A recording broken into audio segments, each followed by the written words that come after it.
في اسماء في عالم التعليم بتلمع فجأة وتختفي، لكن في اسم بيفضل موجود لانه وراه حكاية. محمد صلاح. يمكن سمعت الاسم في جروب طلبة او فيديو ترند على تيك توك، او شفت كتاب عليه شعار بسطتها لك. ليه الراجل ده مشهور وايه اللي خلاه مختلف؟ طيب ايه اللي خلى الاسم ده ينتشر بالشكل ده؟ مش لان عنده اعلانات كتير ولا حتى فيديو ترند نزل لنا بيه فجأة. السبب الحقيقي محمد صلاح اشتغل على فكرة من سنين.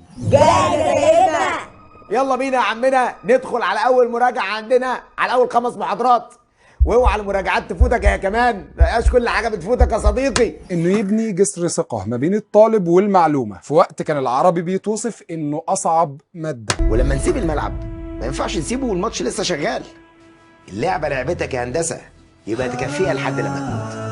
هو قرر يقدمها بشكل مختلف، ما بيكلمش الطلبة من فوق ولا حاطط نفسه في برج عالي، بالعكس بيتعامل معاهم كأنه واحد منهم. يعني ما ينفعش حضرتك وانت بتحل تتعامل مع الموضوع ان انت انسان آلي، لانك الحمد لله انك مش انسان آلي.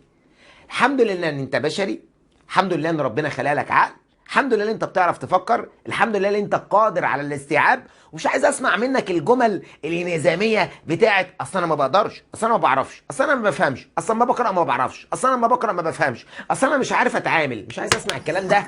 وعشان كده مش بس الطلبة بتاخد معاه، لكن عشان طريقة شرحه وكلامه وأسئلته. زي بالظبط لما اقول لك القلم زي التكييف في البياض. هنا انا بشبه القلم ده بالتكييف.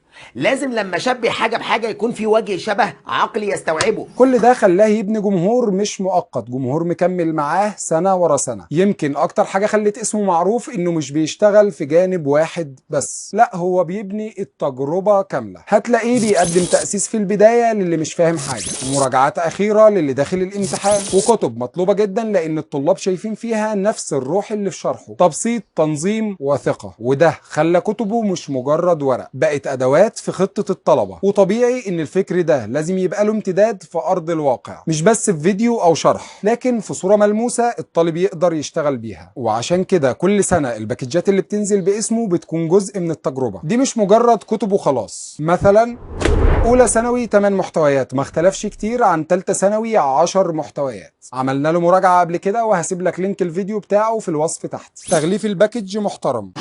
الجزء الاول كتاب الشرح، تصميم جميل للغلاف وتنسيق محترف ومريح، 123 صفحه. الجزء الثاني كتاب التدريبات، نفس الجوده من الداخل مع جمل تحفيزية. والجزء الثالث قصة عنترة بن شداد، الغلاف خفيف شوية لكن جودة الطباعة والورق بالداخل ما اختلفتش عن الجزء الأول والثاني. الجزء الرابع قاف ثاء، كتاب القواعد الثابتة، 32 صفحة ل 160 قاعدة. الجزء الخامس لخص دروسك هنا، 32 صفحة. 6 كوسترمج، 7 استيكرز تحفيزية، 8 بلانشيطة خشب للامتحانات. ودي كانت حكاية محمد صلاح اللي بقت جزء من حكايات آلاف الطلبة في مصر. لو حابين نشوف في الفيديوهات اللي جاية قصص تانية بنفس الشكل عن المدرسين اللي غيروا مفهوم التعليم، اكتبوا لنا في الكومنتات وقولوا تحبوا نبدأ بمين. ودايما خليكم فاكرين ان كل الكتب والباكجات دي بتعدي من مكان له بصمة. مكتبة إسلام، سلام.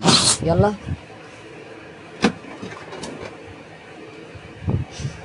ما بتجيبش بجد.